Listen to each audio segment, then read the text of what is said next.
Apex বেংকটো ৰাইজৰ অনুষ্ঠান কংগ্ৰেছে এইকেইদিন এপেক্স বেংকটো ধ্বংস কৰাৰ কামত লাগি গৈছে।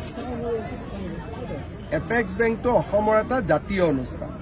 এই জাতীয় অনুষ্ঠানটো দিলুৱাৰৰ ইচ্ছাত কোনোবা এজন দিলুৱাৰে ক'লে দুৰ্নীতি আছে, দুৰ্নীতি হৈ গ'ল।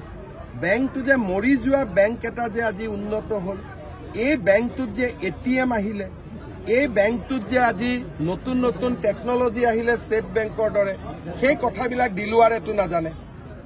অসমৰ দুৰ্ভাগ্য হৈছে যে দিলুৱাৰে যি কয় তাকে এচাম মানুহে বিশ্বাস কৰে, আৰু দিলুৱাৰৰ দৰে মানুহৰ আমি বিৰোধী।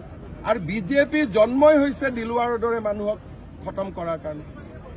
গতিকে এইটো যাত্ৰাটো, এইটো যুদ্ধটো চলিবই। মোক বেয়া পাই ভাল পাই লাভ নাই। দিলুৱাৰ, মহবুবুল এনেকুৱা ধৰণৰ যিমান মানুহ আছে সেইবিলাকক কোনো আইনৰ বিৰুদ্ধে নহয়, আইনৰ ভিতৰত থাকি খতম কৰাই মোৰ কাম। গৌৰৱ গগৈৰ পত্নীৰ যিটো প্ৰসংগ, এইটো পাছপৰ্টৰ ষ্টাম্পটো মই ৰাজনীতি কৰি মাৰি দিব পাৰিম। আপুনি যদি পাকিস্তানত গৈছে, আপোনাৰ ষ্টাম্পটো মই মাৰিব পাৰিম নেকি পাছপৰ্ট ভিছাত? মইতো ইমান পাৱাৰফুল মানুহ নহয়।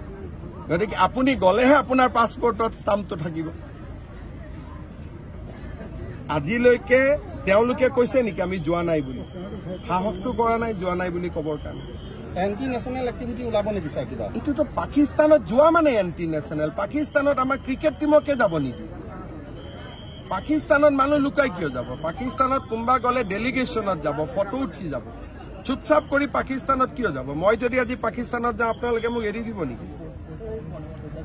আজি কালি যদি ৰাতিপুৱা মই 7 দিন নোহোৱা হৈ যাওঁ, 8 দিনৰ দিনাখন আপোনালোকে গম পালে হিমন্ত বিশ্ব শৰ্মা পাকিস্তানৰ পৰা আহিলে, আপোনালোকে মোক এৰি দিব?